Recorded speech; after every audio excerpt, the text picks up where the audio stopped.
Your rundown on your feature event, 25 laps. On the pole is car number 98, Bud Finale of Jamestown, New York, a 1957 pole. Car number 30, Dean Layfield of Wellsville, New York.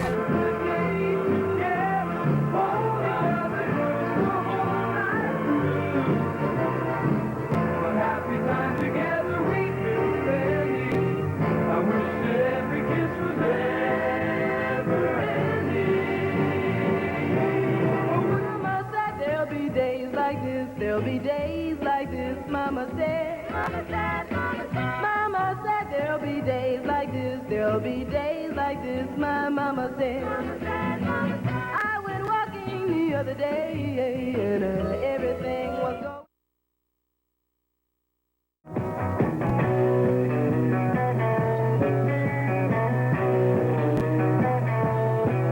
In 1956, when you were actually had that great success against Dean, what was Dean saying to you? Well, it's kind of funny. Al Basson, a friend of ours, was an announcer at Wellsville and 2 or 3 different tracks. And in 1955, every time he'd introduce us out on to go racing at the start of the race, he'd say, "There's Dean Layfield in his famous 9/16, and Herb Layfield, Dean's brother Herb, in 48. Then in 56, he started announcing, and there's Herb Layfield in number 48, and Herb's brother Dean. In the 9/16. It didn't really set all that good with him.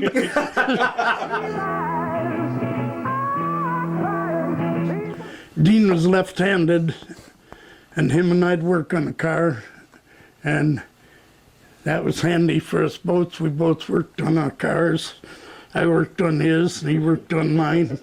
If we had a good idea, if I had one, he'd take it. If he had one, I'd take it, and that's the way we was.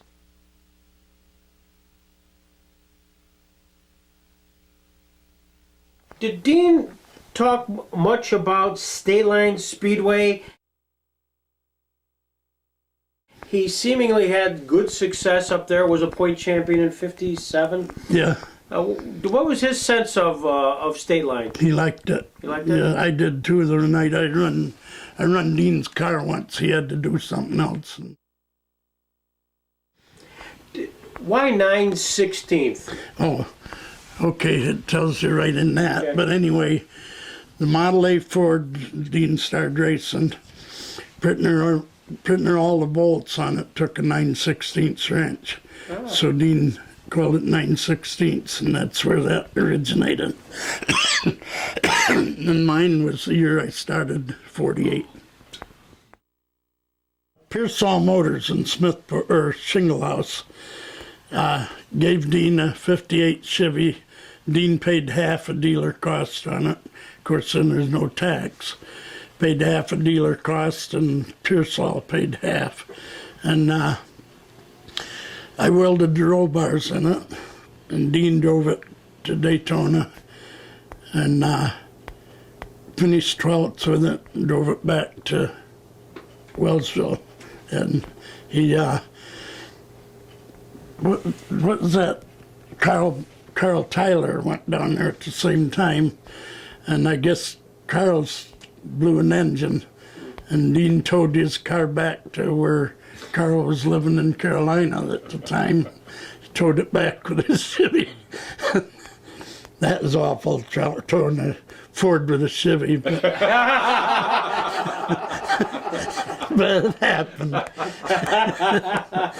In fact, there's only one time that I really remember spinning the guy out, and the guy had ironed me all year, and finally, in just a mid-season championship, and I know, I still know to this day that the officials and him had that cooked up because they didn't want me to be High Point again that year, and he ironed me, and so I spun him kind of like a button on an outhouse door.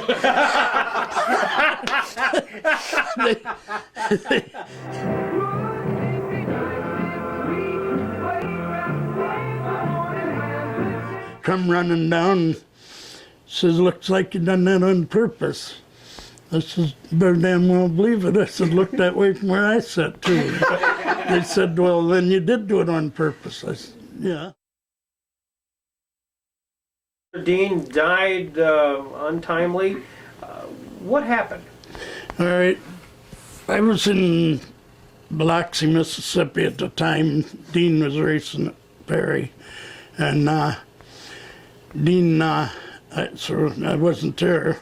And they had what they call some tracks Australian pursuit race, and if you pass a guy, he drops out. And I guess Dean had got to lead, I guess, or something, and the car kicked up a stone on the track and it hit him in the temple, and he died the following Friday. That was on a Sunday, and he died in Buffalo General Hospital.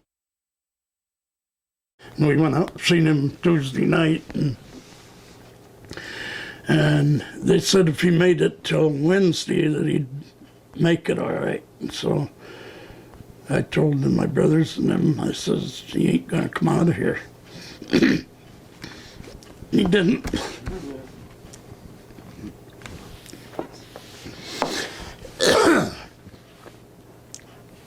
Yeah, he died that following Friday in Buffalo General. Mm-hmm.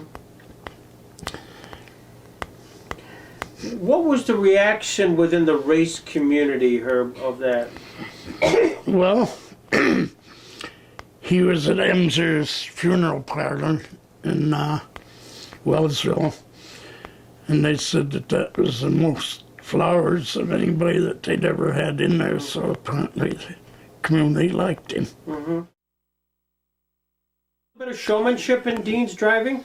Yeah, there was all of us. In fact, Dean, one night, 10 pins, Nolan Swift, you probably heard of him, had the 10 pins on his roof, and he'd get in the lead, he'd light them up, and he rolled it over, and them 10 pins was sticking out on the track, you know. And so Dean would go around and he'd try to clip them 10 pins when he drove by. I had a little mean streak there, I think. Shouldn't have done that. So I went to my doctor and said I had a slight hairline fracture in the skull and brain concussion.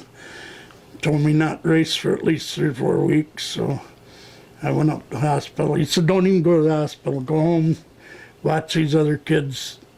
So I said, okay.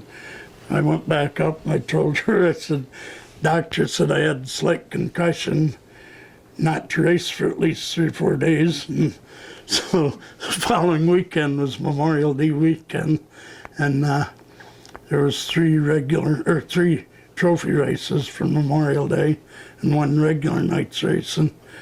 So I went out with my car and won all 4 of them. went back to the doctor, and he says, I see your name in the paper. But I liked Fords. I had good luck with them. I pretty much dominated that 6-cylinder class for 17 years. Won 19 championships, 17 high points, 273 features altogether. So, unbelievable. Congratulations. so thank you.